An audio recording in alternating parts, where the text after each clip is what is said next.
မြန်မာသမိုင်းမှာဓာတ်နဲ့လှံကိုပဲအားကိုးနေကြတဲ့ခင်မှာကဘာကြီးရဲ့ပြောင်းလဲလာတဲ့သိပ္ပံပညာနဲ့ဒီမိုကရေစီအတွေးအခေါ်တွေကိုမြန်မာပြည်ထဲတည်ဆောင်လာဖို့ကြိုးစားခဲ့တဲ့ထူးခြားတဲ့ပညာရှိတဦးရှိခဲ့ပါတယ်။သူကတော့တခြားသူမဟုတ်ပါဘူး။ယောမင်းကြီးဦးဖိုးလှိုင်ပဲဖြစ်ပါတယ်။ကုန်းပေါင်ခေတ်နှောင်းပိုင်းနေချေအင်္ဂလိပ်တို့ရဲ့ချင်းချောက်မှုတွေအောက်မှာမြန်မာနိုင်ငံဟာအရှိန်အဟုန်နဲ့ပြောင်းလဲဖို့လိုအပ်နေတဲ့အချိန်ပေါ့။အဲ့ဒီအချိန်မှာနန်းတွင်းထဲမှာရှီးယူဆွဲဝါဒီတွေကြားထဲကနေသိပ္ပံနီးကြတွေးခေါ်မှုကိုအကျေတဝင့်ဟောပြောခဲ့တဲ့သူတူပေါ်ထွက်လာပါတယ်။သူဟာဘရင်ကိုတောင်ရေးရေးဝုံဝဝီဖန်အကြံပြုရတဲ့တတ္တိနဲ့ဉာဏ်ပညာကိုပိုင်ဆိုင်ထားသူပါ။ယောမင်းကြီးဦးဖိုးလှိုင်ဟာတာမန်အမတ်တူမဟုတ်ပါဘူး။သူဟာမြမပထမဆုံးသိပ္ပံပညာရှင်နိုင်ငံရေးသူတည်တည်နဲ့ပြုပြင်ပြောင်းလဲရေးသမားတူပါ။ဥဒုဘောဇနသင်္ကဟကျမ်းလူမျိုးခိရှိပြေးတဲ့စီးပညာနဲ့ရူပဗေဒသဘောတရားတွေကိုရေးသားခဲ့သူမြန်မာပြည်ကိုစက်မှုခေတ်ထဲဆွဲခေါ်ဖို့ကြိုးစားခဲ့တဲ့ဒီပုဂ္ဂိုလ်ကြီးရဲ့ဘဝဇာတ်လမ်းဟာအားကျဖို့ကောင်းတယ်လို့ကြည်ကွေးဖို့လည်းကောင်းလာပါတယ်ခိရှိပြေးတဲ့ဉာဏ်ပညာရှင်ဦးဖိုးလှိုင်ဟာငယ်စဉ်ကတည်းကစာပေကျမ်းဂန်မှာထူးချွန်ယုံတယ်မကပဲပြင်ပလောကရဲ့ဖြစ်ပျက်မှုတွေကိုသိပ္ပံနည်းကျစူးစမ်းတတ်တဲ့အလေ့အထရှိပါတယ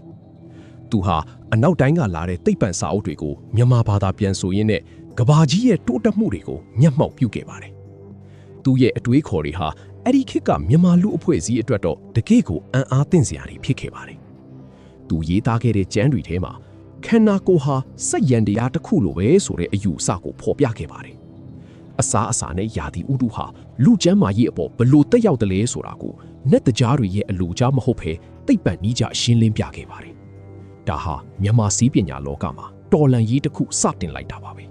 ဦးဖိုးလှိုင်ဟာတင်ချာနဲ့နက်ခတ်ပေထားမှလည်းအင်မတန်ကျွမ်းကျင်ပါတယ်။သူဟာကဘာကြီးလုံးဝန်းကြောင်းနဲ့နေကိုပဟိုပြုတ်ပြီးဂျိုးတွေလဲပတ်နေကြောင်းကိုအထောက်ထားတွေနဲ့တင်ပြခဲ့ပါတယ်။အဲ့ဒီချိန်ကမြန်မာပြည်မှာတော့ကဘာကြီးဟာပြားနေတယ်လို့ယုံကြည်နေကြစေမို့သူ့ရဲ့ဟောပြောချက်တွေဟာလူအများကြားမှာဝေဖန်စရာဖြစ်ခဲ့ပါတယ်။ဒါပေမဲ့ဦးဖိုးလှိုင်ကတော့နောက်မဆုတ်ခဲ့ပါဘူး။သူဟာသိပ္ပံပညာဟာတိုင်းပြည်လွတ်လပ်ရေးကိုကာကွယ်ပေးနိုင်မဲ့တခုတည်းသောလက်နက်လို့ယုံကြည်ခဲ့ပါတယ်။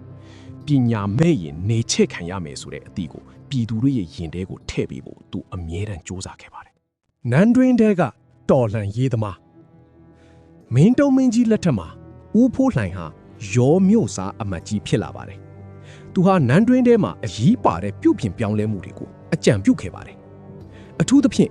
ကနောင်မင်းသားကြီးနဲ့လက်တွဲပြီးမြန်မာပြည်မှာစိတ်ယုံအလုတ်ယုံတွေတည်ထောင်ဖို့ခင်မီလက်နက်တွေထုတ်လုပ်ဖို့စိတ်အားထက်သန်စွာဆောင်ရွက်ခဲ့ပါတယ်။ဦးဖိုးလှိုင်ဟာနန်းတွင်းကြီးရာမှာလည်းအင်မတန်ဖြောက်မှတ်ပါတယ်။သူဟာဘရင်ဖြစ်စီကမှုမှားယွင်းတဲ့ဆုံးဖြတ်ချက်ချရင်ရဲရဲဝံ့ကန့်ကွက်တတ်သူပါ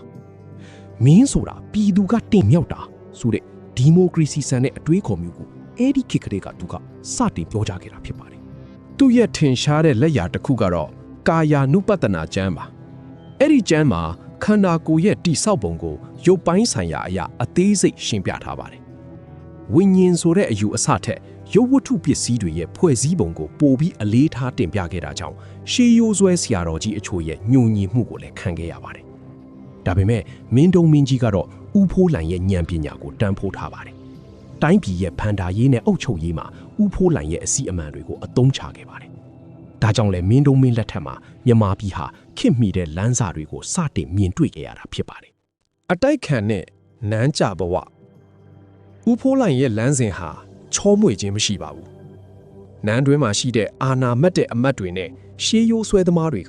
ကသူ့ကိုအမြဲတမ်းရန်သူလိုသဘောထားကြပါတယ်။သူတို့ကဦးဖိုးလှိုင်ဟာဘာသာတရားကိုဖျက်ဆီးသူဘရင်ကိုမလေးစားသူအဖြစ်ပုံဖြတ်ပြီးဂုံချောစကားတွေပြောခဲ့ကြပါတယ်။အထူးသဖြင့်တီပေါ်မင်းနန်းတက်လာတဲ့အခါမှာဦးဖိုးလှိုင်အတွက်အခြေအနေတွေပိုဆိုးလာပါတယ်။သူဟာ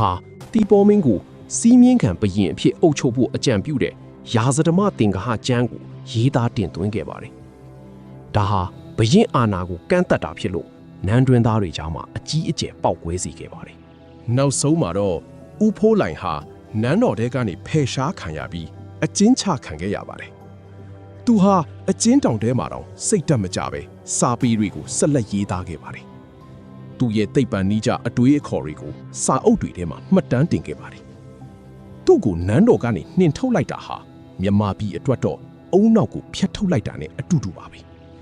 သူရှိနေရင်မြန်မာပြည်ဟာအင်္ဂလိပ်လက်အောက်ကိုမကြရောက်အောင်ပညာနဲ့ခုခံနိုင်ကောင်ခုခံနိုင်မှာပါဒါပေမဲ့ကံကြမ္မာကတော့ဦးဖိုးလိုင်ကိုမျက်ကွယ်ပြုတ်ခဲ့ပါတယ်ပညာရှိဤနောက်ဆုံးခီးဦးဖိုးလိုင်ဟာဘဝရဲ့နောက်ဆုံးအချိန်တွေကိုစင်းရဲနွမ်းပါးစွာနဲ့ကုံဆုံးခဲ့ရပါတယ်ဒါပေမဲ့သူ့ရဲ့မျက်လုံးတွေကတော့အမြဲတမ်းတောက်ပနေစေပါသူဟာတေကန်ဤအချိန်အထိမြန်မာပြည်ရဲ့အနာဂတ်အတွက်စိုးရိမ်ခဲ့ပါတယ်ပညာကိုမေ့လျော့နေငါတို့တိုင်းပြည်ဟာသူတစ်ပါးကြုံဖြစ်ရလိမ့်မယ်လူသူကအမြဲတမ်းတတိပေးခဲ့ပါတယ်1883ခုနှစ်မှာဒီပညာရှိကြီးကွယ်လွန်သွားခဲ့ပါတယ်ထူးဆန်းတာကသူကွယ်လွန်ပြီးနှစ်အနည်းငယ်အကြာမှာပဲသူစိုးရိမ်ခဲ့တဲ့အတိုင်းမြန်မာပြည်ဟာအင်္ဂလိပ်လက်အောက်ကိုလုံးလုံးလျားရကျရောက်သွားခဲ့တာပါပဲသူပြီးခဲ့တဲ့သိပ္ပံပညာနဲ့နိုင်ငံရေးသင်ခန်းစာတွေကိုလူတွေနားမထောင်ခဲ့ကြတဲ့အကျိုးဆက်ပါပဲယနေ့ခေတ်မှာဦးဖိုးလိုင်ကိုမြန်မာသိပ္ပံပညာရဲ့ဖခင်ကြီးအဖြစ်ပြန်လည်ဂုဏ်ပြုကြပါတယ်သူ့ရဲ့ကျမ်းစာတွေဟာအခုထိတိုင်အောင်တန်ဖိုးရှိနေသေးပါသူဟာဓာတ်နဲ့တိုက်တဲ့စစ်တီထက်စာအုပ်နဲ့တိုက်တဲ့ပညာရှိဟာပိုပြီးအစွမ်းထက်ကြောင်းသက်သေပြခဲ့သူပါဦးဖိုးလိုင်ရဲ့ဇာတ်လမ်းဟာကျွန်တော်တို့ကိုသင်ခန်းစာတစ်ခုပေးပါတယ်အဲ့ဒါကတော့ခေတ်နောက်ကျနေတဲ့အတွေးအခေါ်တွေဟာတိုင်းပြည်ကိုပျက်စီးစေပြီးခေတ်ရှိပြီးတဲ့ပညာရက်တွေကသာတိုင်းပြည်ကိုကယ်တင်နိုင်မယ်ဆိုတာပါပဲရောမင်းကြီးဦးဖိုးလိုင်ရဲ့ဘဝဟာသိပ္ပံပညာနဲ့တိုင်းပြည်ချစ်စိတ်ရောရှက်နေတဲ့စံပြဇာတ်လမ်းတစ်ပုဒ်ပါသူဟာအမှောင်ခေတ်ထဲမှာမီးအိမ်တစ်လုံးကိုထွန်းညှိခဲ့ပေမဲ့လူတွေကအဲ့ဒီအလင်းရောင်ကိုတတိမပြုမိခဲ့ကြပါဘူးတင်ကောဦးဖိုးလိုင်လိုမျိုးခေတ်ရှိပြီးတဲ့သူတယောက်သာဆိုရင်အဲ့ဒီခေတ်ကမြန်မာပြည်ကိုဘယ်လိုမျိုးပြောင်းလဲပြချင်လဲဒီလိုလက်တွေ့ကြပြီးစိတ်ဝင်စားစရာကောင်းတဲ့မြမသူရဲကောင်းတွေအကြောင်းကိုနှစ်သက်တယ်ဆိုရင်ကျွန်တော်တို့ကို follow လုပ်ထားဖို့မမိနဲ့ဘူးနော်နောက်ထပ်ဇာတ်လမ်းတွေမှာပြန်တွေ့ကြရအောင်ငြင်းချမ်းကြပါစေ